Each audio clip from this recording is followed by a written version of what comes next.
Welcome back, everyone, to another segment of the MCR, Mac and me. My name's TJ, and in this segment, kind of do a quick review of the highlights, the events of last week, Trump's first week in office. And right out of the gate, and let's discuss the moments leading up to the inauguration, the last minute Biden pardons of his crime family. Okay. And we'll talk about that here in a little bit, but from what I hear, minutes before Trump was sworn in was the last round of Biden pardons involving his family, you know? So interesting, we'll say the least. There is some question as to whether or not they're going to uphold, because pardons are for people who have been convicted. These people haven't even been investigated to any great degree. So are those pardons going to be valid?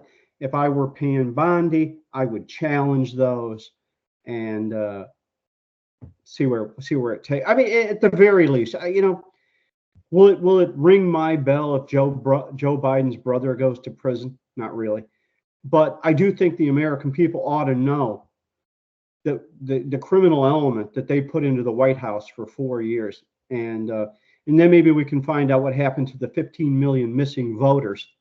Exactly. From 2020 to 2024. Big time. Well, in the inauguration, Trump gave his first speech as the 47th president. And I really, really liked how he took it to them being Obama, Biden, Pelosi, Clinton, and gang, who were seated there about I'd say maybe less than 20 feet to his left. Okay. Sure. Not even. And took it to him, and they had to sit there and ingest it. Okay. Yeah.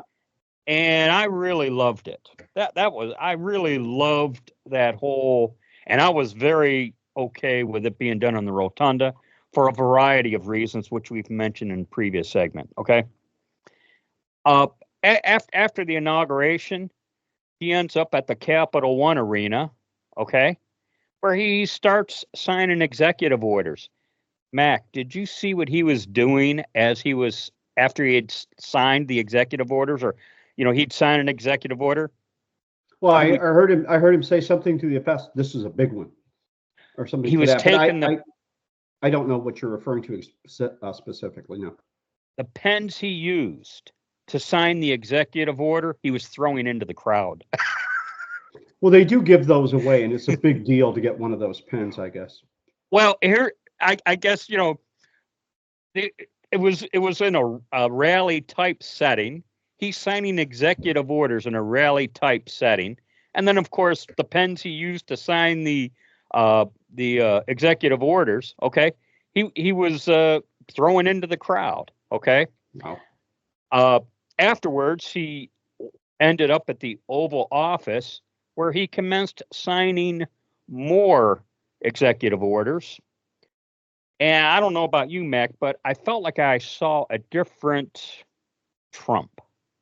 He was serious. He was laser focused, especially when it came to the one with the J6ers. The way he said so resolutely and serious as I've ever heard him, "I want them out tonight." I was like, wow. Which didn't happen in so many cases. They drug their feet. New sheriff in town is what I thought. Oh, absolutely. Okay. New sheriff in town, and no more effing around. Of course, in light of the day's events, I saw a clip of, and I always refer to him as the rhino apologist, Brit Hume. Oh, there are many. Yep. Well, he was doing a Fox News clip, and his comment was he had never seen anything like this before. It's what we voted for. Exactly. Something very different. In the old Monty Python series, they used to have this bit they did, and now for something completely different. Well, that's what the American people voted for. Something completely different. Amen, brother. Then my new hero, Scott Jennings on CNN. Of course, the the CNN panel, they're all tisking, and Scott Jennings made the comment. He goes, "It's nice to have a president in office again," indicating with Biden there was no president in the office. Okay. No, we had a shadow president who I suspect, I don't know this, of course, I can't prove it. I suspect was Barack Obama having his third term. That has all for quite the time. That's been the theory, the suspicion, the all of the above. Okay, as I like to say. Getting back to the J6 pardons, Oath Keeper Stuart Rhodes, who broke no laws, did not enter the Capitol building. He's out. He's out of jail, out of prison. Well, there were a bunch of those people. They used facial recognition to track you down and arrest you and put you in prison. Oh yeah.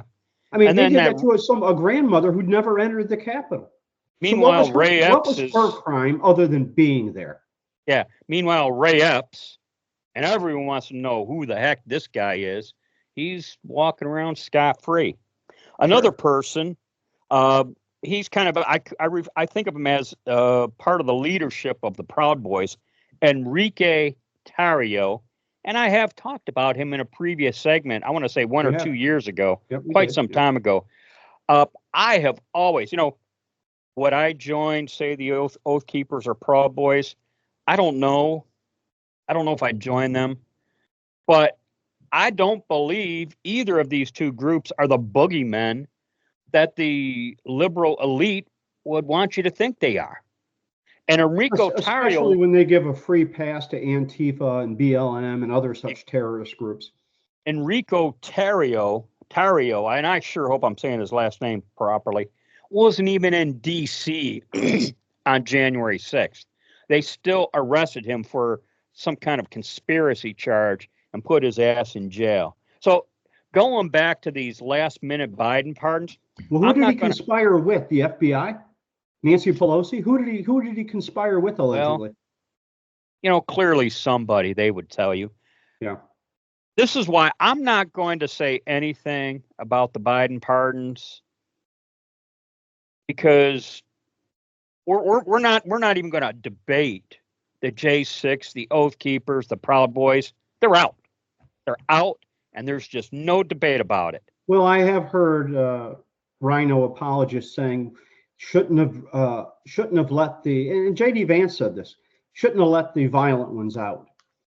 Well, however, every case should be case by case. Exactly. And because you were alleged to be violent doesn't mean you were. Exactly. And you know what? They might just be erring to the side of caution as far as an all or nothing type thing, Right. And who's to say they weren't defending themselves against police brutality? And therein lies the murky waters, Right.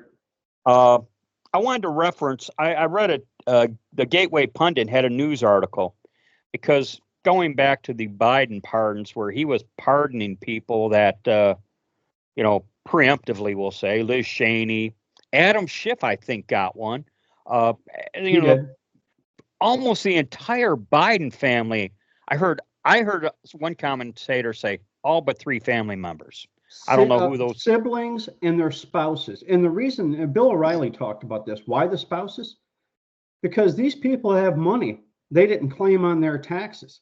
So exactly. The IRS could come after them. And tax evasion. I'm sure you and your wife and me and my wife, we filed jointly, which means if one of us is guilty, both of us are guilty. Yep. And tax evasion's a big deal with the IRS. Well, try them out if you don't think so. The Gateway Pundit had a news article, and it referenced a Supreme Court ruling from 1915, which stated once a pardon is accepted, and these pardons do not have to be accepted. Correct. Okay. But once a pardon is accepted, the act of acceptance serves as, and I'm going to say in quotations, imputation of guilt, in quote. Okay. Basically, it's a fancy way of admitting I did it. Now, well, yeah, but in the case of Schiff, if let's say they tried to go after him now, he would invoke his pardon, of course, Oh, You yeah, think he gives a damn if he's guilty? He's a known liar, exactly. and he doesn't care about that. He got elected to the Senate being a known liar. Well, uh, as the week drew to a close, and I'd just like to kind of review 4 of the confirmations that occurred late in last week. Marco Rubio was, I think it was a 99-0 confirmation vote. And really no one. It was a Republican who didn't vote. Oh, really? Yeah. He was unavailable for the vote for whatever his reason. Oh, what a goofball. His mommy was calling him. I don't know. Yeah. But everyone kind of knew, yeah, Rubio is going to be smooth sailing, no glitch or anything. Kristi Noem, Secretary of Homeland Security, 6 Democrats voted with Republicans to confirm. The interesting thing about that is Clarence Thomas swore her in. Bravo to Clarence Thomas. I thought that was the job of the vice president. Well, I don't know. For whatever reason, Clarence Thomas swore her in. I guess it doesn't matter who issues the oath, but I thought it was the job of the VP to do that. But you are correct, because I did see him swearing in the others. Okay. John Ratcliffe, CIA head. Almost half, I say almost half, not quite, but near half of the Democrats voted with the Republicans to confirm. Pete Hegseth, our new Secretary of Defense. And boy, what a quagmire this is. 3 rhinos. Susan Collins out of Maine, Lisa Murkowski out of Alaska, and Mitch McConnell. I believe he's out of Kentucky, and there's a reason why I mentioned that. He's also out of touch with reality. Yeah. And in fact, his new nickname should be Mr. Freeze. Not a single Democrat voted with the Republicans. So let's just put to bed any inkling of Fetterman out of Pennsylvania becoming a Republican. Or Alyssa bipartisanship Slotkin out of Michigan, our new senator here. Yeah. But there was rumor, hopes, whatever. And you know what? I heard it. I thought, he might be a better Republican than Murkowski, as horrible as that sounds. Well, I'll tell you this: Lisa Murkowski votes with the Democrats 72% of the time. Well, Susan Collins, by the way, votes with them 80% of the time. These people should be kicked out of the Republican Party. Let's just know who's who. Exactly. You know what? Whether Hegseth was confirmed or not, I wanted a vote because I wanted their names on record, and that includes Fetterman. And the reason why I'm making a big deal out of Fetterman is I heard something the other week. I heard a commentator say, "Hey, not so fast on this guy. He will say what you want to hear, and then very quietly do the opposite." Well, because he sounded perfectly reasonable on Joe Rogan. That's right. Now, guess what? That's exactly what he did with Hegseth. Right. Exhibit A. Okay. So let's just put that possibility to rest. The others have yet to be confirmed, voted on. Still more hearings. Insiders in the DOJ are trying to slow walk Pamela Bondi, so much so that Trump fired a Biden holdover and put his own person in there just to speed along Pamela Bondi's confirmation, because they were trying to hold that up. Just more indication Trump ain't effing around. Clearly.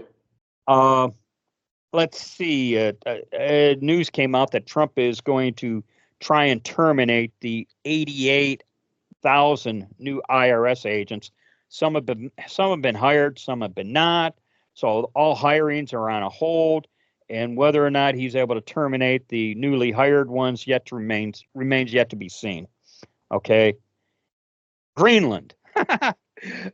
I'm almost yucking that one up. I mean, Denmark doesn't really know what to say or do. Trump really wants Greenland, Well, I think they're going to have a hard time walking away from what I hear is $20 billion over a period of time.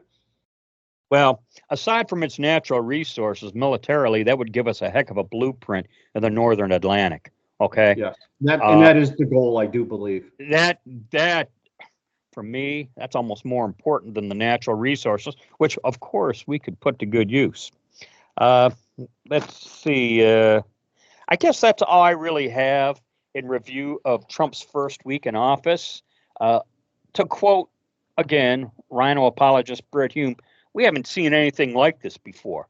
Well, let And me throw boy, in do I one more like what I'm thing. seeing. I know we're getting long on time, but let me throw in one more guy. Karl Rove said Trump's comments were unnecessary. And I just want to get this out there. You know what's unnecessary? Karl Rove in his 1991 politics. Well, Karl Rove can get bent too. So that's all I have for this. Any other final remarks there, Mac? Well, we could throw Bill O'Reilly in the mix too, who thought it was just not necessary.